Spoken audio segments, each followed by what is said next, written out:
కలిసిన కొడుకుల చూసి ఆశాలెన్నో పెంచుకుంటే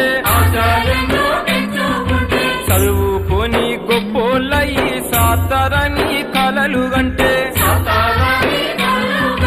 కన్నందుకు కంటి పాపల కాటి